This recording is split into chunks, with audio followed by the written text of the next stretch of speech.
Hello, welcome to Seeking Heaven, the Near-Death Experience and Other Phenomena. I'm your host today, six-time near-death experiencer, evidential psychic medium, and afterlife speaker, Tamara Caulder Richardson. So we're having a special SAI Spiritual Awakenings International sneak peek of the speakers that are going to be speaking. We've been doing this all along, so there's more if you want to see them. You can see on my channel. It's been very exciting. This weekend, it's already here. Spiritual Awakenings International, the conference, which is free, but you've got to sign up, is already here. I'll tell you more about it and send you the link. But first, let me bring on the co-founder and the president of Spiritual Awakenings International, and that would be Dr. Yvonne Kason. Hi there, Tamara. Good to see you. Are you excited about this conference? Oh, I'm really pumped. Very excited. Invite all of your listeners to sign up for the conference. It's coming soon, just 4 days away.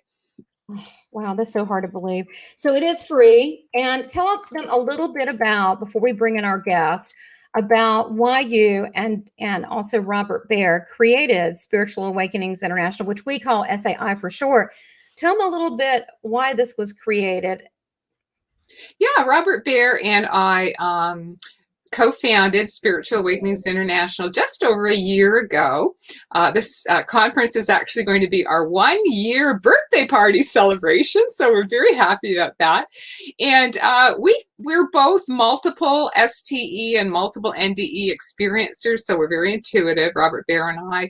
And we got like a download that a lot of experiencers get, a download from spirit, higher guidance, which is another word for the download, that spirit was calling us to start a new global network online.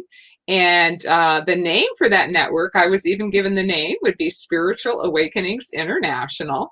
And that our mission, our goal, is that we are by experiencers for experiencers, that we want to raise awareness about the whole spectrum of spiritually transformative experiences that people can have. So that would include near-death experiences and other types of experiences like Kundalini awakenings, all sorts of mystical experiences, spiritual emergencies that can happen, all sorts of psychic phenomena, mediumistic experiences, channeling, past life recall. So the whole spectrum of spiritually transformative experiences. Oh, I don't want to leave out the UFO encounters. So we're a very, very broad umbrella, and our focus is to raise awareness so that people who are having these experiences will stop being labeled as crazy by the medical profession or by the public, and that also that people will find a community of other experiencers and other like-minded people, so they'll feel safe. So it'll be like a safe harbor. And so we have these monthly online events, which have been just fantastic. And now we're going to have the very first conference. And in future, when it's possible, when COVID finally goes away, which we hope and pray it does, we hope to have in-person conferences, so there'll be even more types of networking. So our slogan is bringing us together. We want to bring together groups and individuals around the world who are interested in this phenomenon, the whole spectrum of spiritually transformative experiences, and who want to help raise awareness about its reality and about the spiritual awakening happening on the planet. Yes. Oh, that's absolutely true. And I also want to mention that you have almost 40 years of experience as a medical professional, meeting with clients and researching the various phenomena, not only having my background has been I was the first Canadian medical doctor to specialize my medical practice in the counseling and research of patients who've had diverse types of spiritually transformative experiences. I was probably the first transpersonal psychotherapist in Canada. That was back in 1990 is when I specialized my practice in that. So I've spoken with well over 1,000 experiencers over the years. I've done tons and tons of research from a medical and from a multi-faith perspective, but I drew very, very deeply on yoga. Has helped me to understand spiritually transformative experiences and the evolution of consciousness. But then the other thing I have to say is that I'm also an experiencer. because there's a lot that you learn about spiritually transformative experiences by actually having the experiences. So having had 5 near-death experiences myself, a Kundalini awakening, mystical experiences, all sorts of psychic phenomenon, I know these experiences are real. So I bring all of those types of expertise to the table. Absolutely. I always kind of joke and say you're our spiritual mother, because I was shocked when I first met you that you started saying you're like this, and this happens. I was like, oh my God, you've got my number. How do you know this? And you're like, I know about this topic. And so if you haven't read Dr. Von Kason's book, Touched by the Light, it actually goes through not only her experiences, but she defines every kind of mystical experience you can probably imagine. I mean, I'm sure there's more you left out, like a mothership landing in your backyard. I'm sure there's some you left out, but the majority of them that you could see in her book. It's also on the website at spiritualawakenings.org. And I also want to thank Adriana for signing up. Thank you for signing up for Spiritual Awakenings International. You won't be disappointed. Such nice people. And speaking of that, we're going to go ahead and bring on the first one. And would you do the introductions? Yeah, sure. I just, as we're bringing on our first speaker, I want to mention that the website is spiritualawakeningsinternational.org. Just a correction. You left out the international. So spiritualawakeningsinternational.org. There we are. That's all right. So our first conference is this weekend, and we have 22 amazing speakers, and that includes Tamara, myself, and our next guest, who is Simon Bown from England. We have speakers from 6 different countries, so we're delighted that Simon will be zooming in all the way from the UK. So he is going to be talking on evidence of reincarnation. And let me tell you a little bit about Simon before he gives you a sneak peek about his talk. So Simon is himself an STE experiencer. He has a diploma in clinical hypnotherapy, and he's certified in past life regression therapy. So that is his specialty. He lives in Bournemouth, Dorset, England, and the types of STEs he's had, he reports, are psychic flashes, UFO sightings, and what he says, a number of strange events that are not easily explained.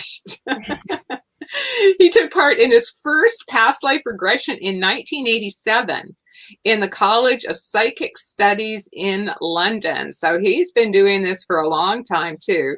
And he says that elements of the past life that he saw have then later been verified. So very interesting. And Simon is the host of this wonderful podcast called the Past Lives Podcast. And he's produced over 150 episodes, and I've appeared on it, and Tamara's appeared on it. And he, with these shows, he has interviewed, amazing people from all over the world who've had diverse sorts of experiences. He looks into anything that has to do with reincarnation, near-death experiences, other phenomena suggestive of the afterlife.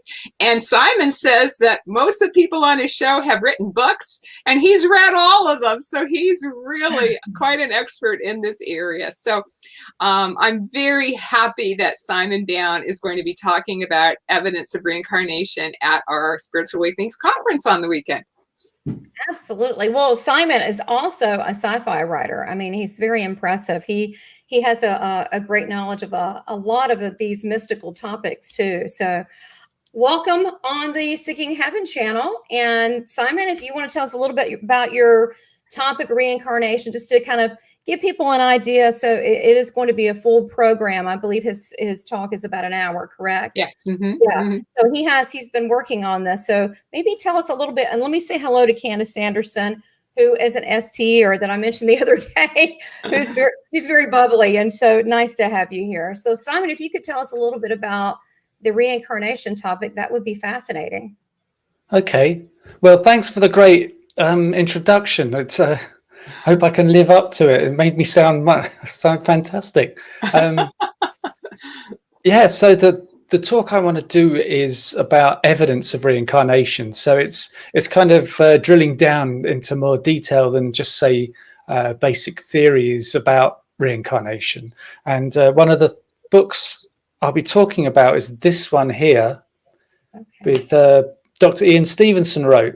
And this is where there are children that have past life memories, but also have marks on their bodies, or they were slightly deformed hands or legs or something when they were born. But then they talk so much about a past life that they have tremendous detail, and there are verifications there. And one of the cases that's in the book, it won't be one of the cases I talk about on Sunday. There was a small boy who talked about a past life as a teacher, and he was also a bit of a scoundrel. And one morning on the way to school in his past life, somebody killed him. He was murdered, and he was shot. And in the new life, as a small boy, he was on a bus with his grandmother. This was in India, and they passed a village, and he was saying, "This is where I live. This is where I lived." And she was, "Well, what do you mean this is where you lived?" And eventually he persuaded her to get off the bus, and he took her by the hand and led her to a house, and they went in the house, and he said, "This is my ex-wife." And he kind of told her off, said, "You've moved the furniture around. Why have you moved the furniture? And where's the cupboard with my guns?" And they went outside, and there were these children playing football, and he correctly picked out his two children. And the wife said, "Everything he's saying is correct. I have moved the furniture. It's exactly how he described it used to be." And he had never met this family before, and his family had never met that family before. Such detail he had. And it turned out that Ian Stevenson did the research for this case, and he met the boy and the families. And they examined his head because, with the hair, they found a birthmark here and a birthmark here. And Ian Stevenson was able to look at the autopsy. And in the previous life, the bullet wounds from the attack matched exactly the birthmarks at the back and the front of his head. So this is some kind of a weird, physical verification. And that this book is just packed full of these cases that he's researched with so many people, so many children have these kind of verifications, these physical marks. And there's a whole bunch of photographs in here as well, which I don't know if I'll be showing any of them. So that is one aspect of the talk of that's an evidence of reincarnation, that something's being brought through from the previous life into the current life. And then I wanted to talk about past life regression, people that have had a past life regression and then done the research afterwards and found that life and confirmed that it was real. And I'll be focusing on a guy called Robert Snow, who's retired now, but for 38 years, he was a detective, a homicide detective. And he did this past life regression. It was said he thought it was a load of baloney. He didn't want to do it. And somebody in his precinct kept saying, "You got to do this thing." And he said, "No, I don't want to do it." And he said, eventually it got to the point, he'd be walking down the hallway and he'd see them coming from the other direction. He'd quickly dive into a room to avoid them. And he thought, this is just getting silly. I'm just going to do it. I'll prove it's a load of rubbish. They won't even be able to hypnotize me. But he had this past life, and he came up with 28 proofs, he called them. And after immense research, he proved 26 of them, and the other two were pretty much proved. But being a homicide detective, he wanted absolute proof of it. So I'll be talking about those proofs, the research he did, the life that he looked at, and also what happened to him when he visited the grave of his previous life. And if you want to find out about that, you'll have to watch the talk. And then teaser. The third part is of the podcast, I've interviewed many people who've had near-death experiences, and I do ask them about reincarnation. So it'll be that perspective of all these people who've had a near-death experience. What did they learn about reincarnation while they were having their near-death experience? And it's quite interesting to get that aspect of the experience, because I don't think we hear about that very often in near-death experiences when they talk about what happened to them. So basically, that's what my talk's going to be about, those three different aspects of reincarnation. Oh, well, that's fascinating. Well, I've done a lot of past life, and you have too. And it's who knew all that's just sitting right there. So not only are you a regressionist, and this is your profession, but you you have done this yourself. Can you maybe mention a couple words, like once you've had quite a bit of past life regression yourself. So what did that do for you? How did that change you?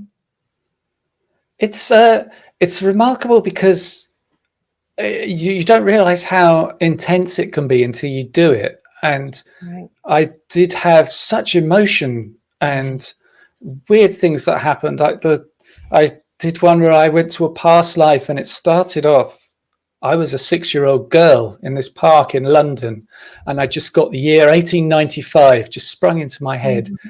And I was lying back on this couch. I opened my eyes just a little bit while I was hypnotized, and it's like I could see these small feet where my knees were.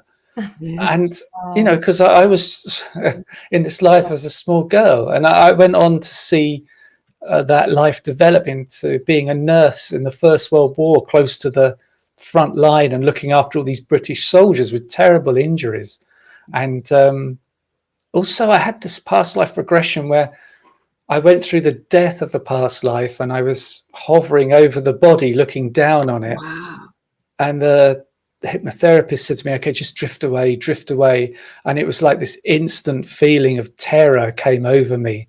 Mm-hmm. And then I saw this UFO encounter from somewhere, and I don't know why that came into my mind and how the feelings were so strong.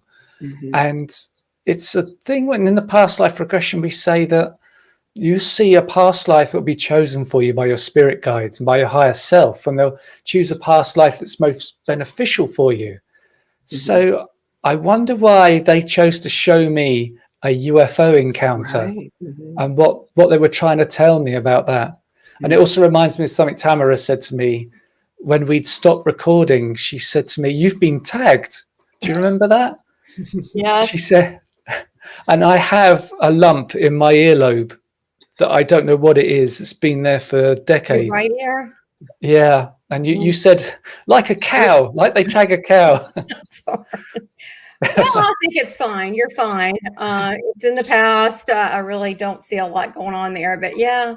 We you know, look, we all have had, so many of us have had experiences with UFO encounters, and I have had them come up in regression where they put a I don't know what they did with my hormones. They took a baby out of me. It was a past life thing, and it was horrifying. It was absolutely horrifying.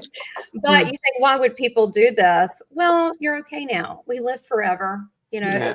And it explains sometimes our compulsions and fears, I believe. So, wow. And if you want to know more about Simon Bown, I have a couple shows with just him on my channel talking about past life regression examples, and we really get into a lot of cool stuff, as well as he also hosted me as an evidential medium. And so you can see him again. He's on there again. So Simon keeps popping up on my channel. So if you want to find out more about this phenomena. So let's go ahead. Thank you so much, Simon. And okay. I'm going to go ahead and turn it over to Dr. Yvonne Kason for our next guest. I will. And I just want to say before we finish with Simon that he's going to be speaking at the Spiritual Awakenings International Conference on Sunday. And the time he's going to do is 10:30 a.m. Pacific time, which is 1:30 p.m. Eastern time. And in the UK, I think we figured out it was 6:30 p.m. in the UK, right, Simon? So that's the time that Simon will be talking at the conference on Sunday. So our next speaker, you're going to bring him up so we can see his face while I introduce him. This is another wonderful speaker that I'm delighted will be speaking at the conference, and this is Dr. Brian Sackett. And Dr. Brian Sackett will be speaking on Saturday at the conference, and the time is 12 noon Pacific time, which is 3 p.m. in Eastern time. So I'd like to tell you a bit about Dr. Brian Sackett. He is also a multiple STE experiencer. He's been meditating since the age of 21. And he is currently a clinical psychologist in practice, or was in practice, maybe still in practice in San Jose, California. And he has now moved to Toronto, Canada. He has his Ph.D. in transpersonal psychology, which he got from the Institute of Transpersonal Psychology in California, probably the best place to get that degree. He also has a bachelor's degree in mathematics from Stanford University and a master's degree in counseling psychology. And prior to becoming a therapist, Brian had a whole life for 25 years in all sorts of different activities, high tech, in director of sales, national accounts, marketing manager, business development manager, engineering program manager. But his life has been deeply touched by his own spiritual experiences, which he's going to share. And I also want to mention, he says his life has been blessed with many wonderful teachers, including Baba Ramdas, Swami Muktananda, Mother Meera, Adyashanti and Mukti, Sati Shri, and PMA. So, and Brian currently offers spiritual guidance and group meditations based out of Toronto. But of course, since it's online, open to anyone around the world. So I'm delighted that Brian's going to be speaking at our conference about spiritual emergency, healed over 50 years. Thanks very Resolved. much. Welcome. Welcome, Brian. Nice to meet you. Very nice So, to meet you. I was thinking before we started, because I know you've got a big topic here, just a snippet, if you could explain what the word is, spiritual emergency. Just, I know that's a whole topic, but just so people understand, some people are not familiar with that term, what that might be. Sure. A spiritual emergence was actually a term coined by Stan and Christina Groff back in the very late 80s. And it differentiates between things like brief psychotic break or schizophrenia or bipolar disorder. And there's typically a 2-week to 2-month period where you could have many of the symptoms that might look like a psychotic break, but it's actually some kind of spiritual unfolding. And one of the important things about it is that if you just keep that person safe and do not give them antipsychotic medication, they typically emerge naturally from this more integrated with more creativity and a change in life perspective, more towards service and away from sort of material interests.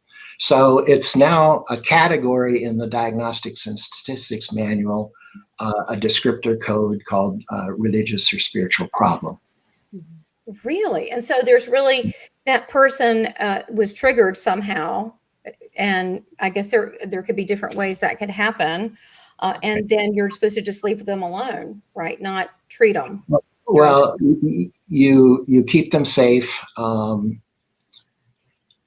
They're typically in quite an altered state of consciousness. So, the care is going to be case specific, I think. But in general, you have to differentiate whether there are other comorbid conditions like bipolar disorder or schizophrenia. If there's something biochemical going on, as well as spiritually, then you may have to medicate. But in general, if there's no other conditions going on, then you want to just keep them safe.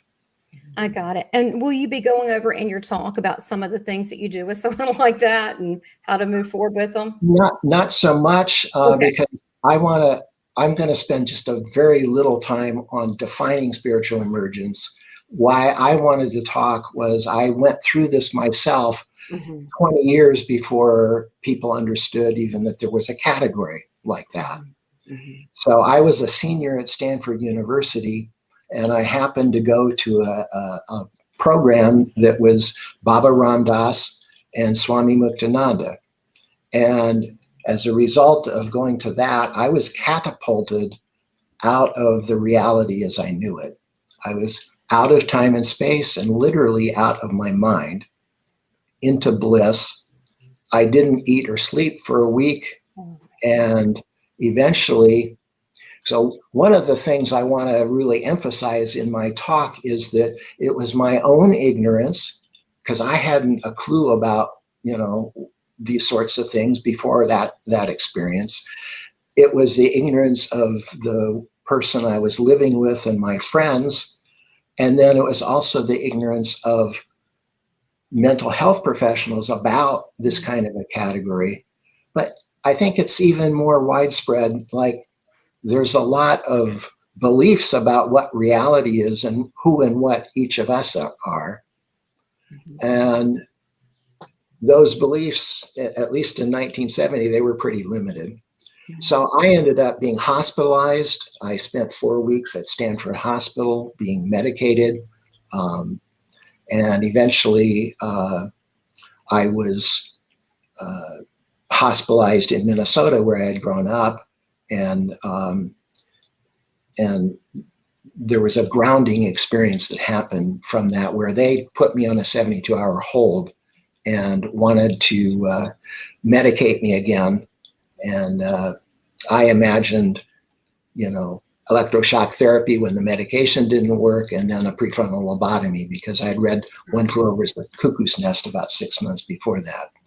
So I went from 6 or 8 weeks of wide open, transcendent unity consciousness to being really angry at the psychiatrist who was going to do that to me and really terrified. Oh, horrible. Yeah. Okay. So I'm going to talk about that, but then for the next 45, 50 years, I've gone on a quest to understand what happened to me, what is reality, who and what am I, who and what are the people that I'm interacting with. And I think it was a little of an overreach to entitle my talk "Spiritual Emergency Resolved." I'm adjusting that to resolving because I believe this is a lifelong process. But I've learned a tremendous amount about what happened to me, about who and what we are, and I'll talk briefly about a childhood near-death experience when I was 3 years old, and I will talk very briefly about a shared death experience with my wife of 25 years who passed away 9 years ago in my arms. That helped really inform me about, we're not this limited three-dimensional little being. We're much more than that. And if you want to hear about what the much more is, you have to tune in. Wow. Thank you for being so candid, Dr. Sackett. Wow. That is, that sounds really fascinating. The fact you've dedicated your life to educating not only people that are going through this, but also the as far as the mental health professionals that have gotten it wrong. Isn't it funny how God uses us, these experiences, but then it's for improvement to help others and to start this whole program that you have. So, wow, that sounds fascinating. One of the reasons I wanted to do this is for about 20 years after 1970, I carried around the unconscious wondering and belief that I was insane. Oh, okay. I really, somewhere deep down underneath, I knew that. And what helped me so much with that was I went to a conference that was where I didn't meet Yvonne at that point, but I think we both attended. We were both there. And Bonnie Greenwell, who's also a wonderful transpersonal leader, led a group of about 30 people talking about spiritual emergence and emergency. And I heard half a dozen stories in that telling that were pretty identical to my own experience. And so I really got it. Okay, I'm not crazy. I'm not insane. There's a whole bunch of people that have this. And so part of why I wanted to do this talk is if there's others out there that have gone through this, but are still, wondering about their own experiences, perhaps this will be a little bit helpful to them. Oh, I feel sure that it will. I just know that. So thank you for stepping forward and being so candid, because then people can identify. I think the most difficult thing in life is to be vulnerable, but that's what they want, because that's what's true to us. I wanted to just quickly ask Dr. Kason, because I know that you were a family MD in Canada, but you also did the research and the counseling with people that had spiritual experiences. Do you find this came up ever with Dr. Sackett's information about spiritual Yes. emergencies And and waking up? yeah, and I was, in addition to being a family physician, I was a transpersonal MD psychotherapist in Canada. So, and that's what my practice that was counseling experiences was. But yeah, absolutely. I would say it's not just for people who had an episode that was diagnosed as a psychotic, misdiagnosed as a psychotic episode, but for many STE experiencers, they think they're crazy. Like Simon's talking about past life memories. Many people get past life memories spontaneously. It doesn't always happen under regression. And they might wonder, oh, am I crazy? Am I imagining this? Or people having mediumistic experiences or near-death experiences. That's one of the commonest things people think, am I crazy? So one of the things that Spiritual Awakenings International is trying to do, which both Simon and Brian are also doing in their own ways, in their own circles, is to raise awareness. This is not craziness. This is real. It's part of our growing understanding that we are not just physical beings, that we are spirits, and that we live on after death of our body, and our capacity, our range of experiences seems to be expanding. And some people more than others. Some people can tap into past lives through regression. Other people, it comes up spontaneously, right? Some people, their spiritual awakenings are very, very triggered by meditation. Other people triggered by Shaktiput, as happened with Brian. And so all of this information needs to be out there so that people know you're not crazy. You're going through a spiritual awakening.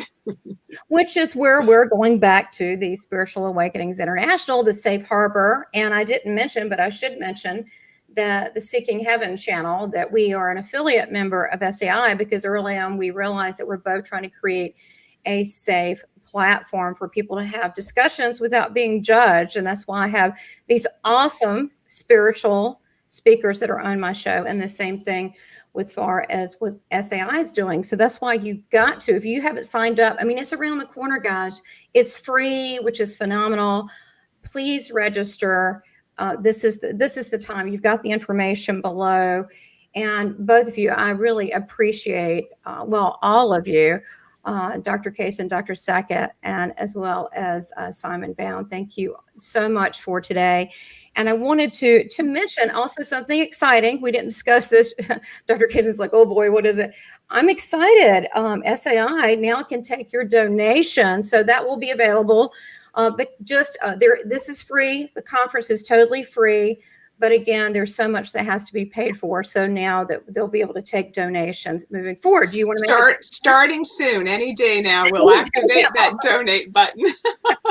Absolutely. So look for the donate button, and because this is a way that so many times people want to thank you, and that's a way to do that with the SAI given this conference with 22 speakers. So sign up. We've got the information below, which is spiritualawakeningsinternational.org. Again, it's free. Tell your friends, be there. It's a really good mix of people with spiritual awakenings, near death. I mean, gosh, you've got people all over the place, past lives, so many things. So please stay. Make sure that you have your weekend chalked off for Spiritual Awakenings International. So I want to leave the last words to you, Dr. Kason. I want to thank everybody. Oh, I just want to thank Brian, Simon, Tamara, because Tamara, too, is going to be a speaker at the conference this weekend. Thank all of you. And once again, invite everyone that's watching to go to our website, register. You'll get the Zoom links emailed to you the day before. It's online. It's free. You can come and go as you want. You don't have to sit behind your computer for the whole day. You can watch for an hour, then go take a rest and come back. So we hope to see you all at our Spiritual Awakenings International Conference. So that's Saturday, June 12th and Sunday, June 13th, 2021. Hope to see you there. Absolutely. Thank everybody so much. We'll see you this weekend. Take care. Bye-bye.